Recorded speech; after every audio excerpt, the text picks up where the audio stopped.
mbokk yi jërë ngeen jëf xalaatu bun xataab day delluwaat ci assemblée nationale ginnaaw ba ñuy wootee ngir dindi poste premier ministre bi tey jii ñiy dooree mbir mi ak mbiri maître Malick Sall di premier ministre bu yees bi ak doxalinam ci assemblée nationale. fii ci mim réew di Sénégal bu nee ci wàllu yoon dañuy dem ci assemblée nationale ak bi ñuy wootee jëme ci na lay dindee premier ministre fii ci mim réew di Sénégal. premier ministre boobule ñuy dindi bis bi ñu koy dindi yu bëri xew ci assemblée mais pourquoi ma ni ci wàllu yoon def transition bi ministre de la justice bu bees bi dafa raté génnam bu njëkk ci premier ministre de la justice yi fi jaar yëpp gis na ni daal moo ci gën a xaw a raté sorteem ci kanamu député yi parce que nag yow mënoo ñëw ñun la yoon la dénk nga ñëw yow Malick Sall taxaw ci kanamu député yi. lu doy ne suppression poste premier ministre ñu koy voté foofu ñun dañoo soxla ay explications yi claires en tant que premier ministre nga défendre ce sujet mais bi mu ñëwee ñi mu njëkk a def mooy dafa ñëw di tontu ay députés yi di dugg ci PDS di dugg ci ay lois yoo xam ne weesu na. pourquoi man li weesu du ma bëgg li ñu ñuy wax bu baaxoon kenn du fi jëlee Abdoulaye Wade bu baaxoon kenn du fi jëlee premier ministre yi fi ne mais tey ji Ismaïla Madior Fall ak li nga ko dingat yëpp yow tey ji ñu indi la. amoo looy def nga waroon wane ci expertise ci wàllu yoon mais dañoo gis ni daf ko raté peut-être que c'est une première duñ sori ci moom dañ koy baal ci côté boobu mais la prochaine fois na xam li ñu ko dénk ba bu taxawee assemblée nationale di défendre gouvernement bi mu défendre leen ak ay idées mu défendre leen ak ay xam-xam mais mu bañ leen défendre ak ay dégâts ak dagga santé parce que nag dagga santé bi ci assemblée nationale krok tuutal na ko waaye itam xeblu na ko. ci kanamu député ci kanamu askan wi parce que pour une première ñun xamuñu ko bu dañoo bëggoon bu feeñee jox ñu impression koo xam ne dinañ am yaakaar ci moom mais gisuñu lool. assemblée nationale bi aussi tey cuune feeñ fa ñu gis benn député APR mu ne Macky Sall moo ma fal man député Macky Sall la non yow respecté au Sénégal yow waratoo nekkaat député yow bu nekkoon ci réew mu normal da la war a jëlee ci sa poste da nga ko war a joxe.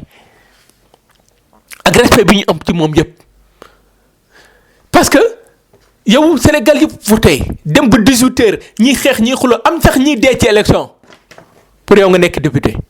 nga ni non man député Macky Sall la fu ma joxoñ rek foofu lay xool xanaa Macky Sall bi mu déggoo lool am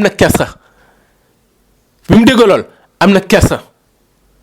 mais aussi tey loolu duñ bees ci député yi parce que assemblée bi li mu ñu mës a wan yëpp mooy assemblée bu niil am immobilisme. xam-xam du fa feeñ ji nga projet de loi wu député bi malgré que def nañ débat pour jëm ko meubler rafetal ko parce que ni ñu defoon ci parrainage bu ñu ko defoon day ñaaw mais ña fa wax yëpp ay waxi picc lañ fa wax wala bokk ñi ci ëpp ci ñoom bi ñëwee li tax ñoom ñu ñuy xaar ñu expliquer ñu suppression boobu lan mooy pertinence am waxuñu ko waxi député Macky Sall la nga gis tamit ay député yiy dàggasante ci wàllu xaalis. ñii jox na leen xaalis ñii joxuñu leen ko sëñ Abdou Mbacké Bara Dolly wax ko ñëpp dal ci kawam mais dafa yàgg di am pourquoi pouvoir yi séparé exécutif législatif ak judiciaire te heure bu ñu waree jël benn décision ci assemblée nationale président da leen woo recevoir leen pourquoi président war leen woo recevoir leen digal leen kon ñoom ñoo taxal seen bopp te nag mbiri xaalis dafa mës a dugg assemblée ñoom jamono ja koy weddi naan sëñ Abdou Mbacké Bara Dolly li mu wax amul ba mbiree jeexee ci les journaux yëpp xëy ne Marème Faye Sall dalal na leen ñoom député yu jigéen ñi jox ku ne 500000 francs jox leen sukkaru koor da am na sa ay député opposition bi comme ni sama chronique bi passé dama ne opposition Macky opposition contre le peuple tey laa koy gën a waxaat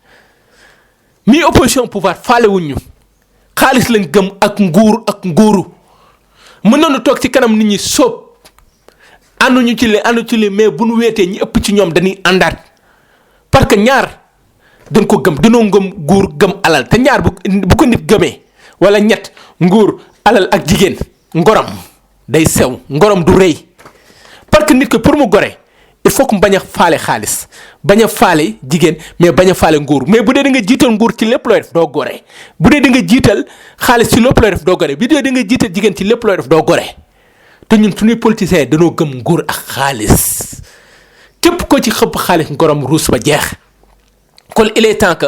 ñu teg lépp ci yoon gën a respecter askan mais aussi seen doxalin ñu gën ko xoolaat premier ministre bi rek dina dañ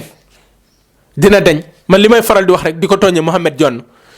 mooy ku ñu rey ba pare nga ñëw di tàggee sa bopp maanaam nekkatoo premier ministre mais moom muy ñëw di ko défendre ci kanamu sénégalais yi lan moo nekk ci suuf ak lan la ñu nar pour loolu parce que à part loolu am na yeneen yu nekk ci suuf mooy lan mooy dañ ne ki nekk député buñ ko falee ministre